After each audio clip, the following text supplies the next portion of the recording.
Ayun, magandang tanghali po sa inyong lahat mga madam, mga sir. Meron pa akong tinitignan dito na napakagandang farm lot. Pwede sa talong, sibuyas. Ayan, magkakatabi po yan eh. Pero itong tinitignan natin, ang tanim nila ngayon is talong. Ayan, talong. At hanggang dun, back to back, parang may road, nakadikit pa sa road doon, tapos nakadikit pa sa road dito. Tapos ito pa, itong talong din na to.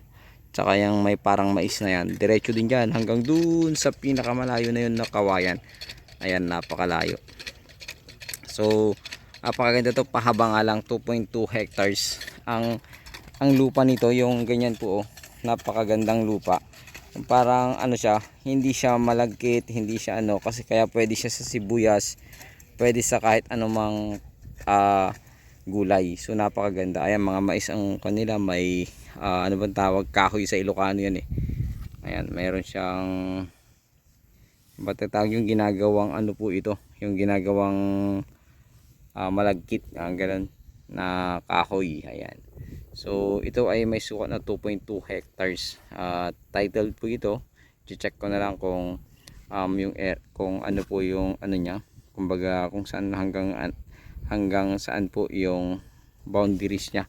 I-google ko na lang kasi hindi ko nadala yung aking drone hanggang doon, kasi yan doon din mismo nakadikit kasi doon sa daan doon. Meron pong pagkukuhanan ng kuryente doon, hindi lang yun yung pinuntahan, pero try namin puntahan mamaya kung maaari namin puntahan. Tapos hanggang yun yung boundaries, so 20 meters boat pag ganun siya. Tapos ito naman pag ganito siya. So napakaganda po ng area na ito.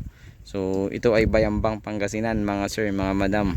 Sa mga naghahanap po ng ganitong uri, klase ng lupa dito sa Bayambang, napakaganda po nito.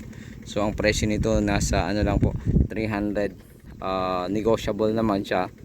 So pag-usapan na lang po siguro sa capital gain tax. Sa 300 pwede namang sagutin nila yung capital gain tax, pero kung masyadong mababa siguro hindi ko alam kung masasagot pa nila. So dito ganyan, may patubig, ganyan po. Sa mga ganito namang tanim, hindi kailangan ng masyadong maraming tubig. So pangit kasi ito pag maraming tubig. So ito, along cemented road talaga siya. Sa kabila titingnan natin kung along cemented road din po siya. So kahit ano pong itanim mo dito, ang nakatanim yata doon, maraming nakatanim doon eh. Hindi ko alam kung mais din or ano. Ayan, sa part na yan. So ang ganda nito na farm lot.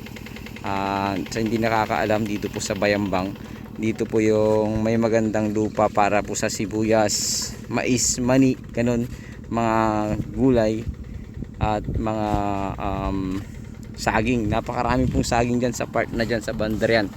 Nadaanan namin kanina, may mga nagtatanim ng saging. Wala lang dito sa part na ito, pero napakaganda po ang saging dito. Sili yan, mga sili pa. Ayan, napakaganda po. So ayun, sana magustuhan nyo po ito dito sa bayan ng Bayambang, Pangasinan. 2.2 hectares, 300 per square meter. Pag-usapan na lang po yung mga dapat pong pag-usapan para po sa sasagutin po ng seller kung sakasakali po. So sana magustuhan nyo po ito. Ito pang yung lingkod, Agent Joel, na nagsasabing wag po kayong magsawa sa panonood ng aming vlog. God bless you all po. Maraming salamat.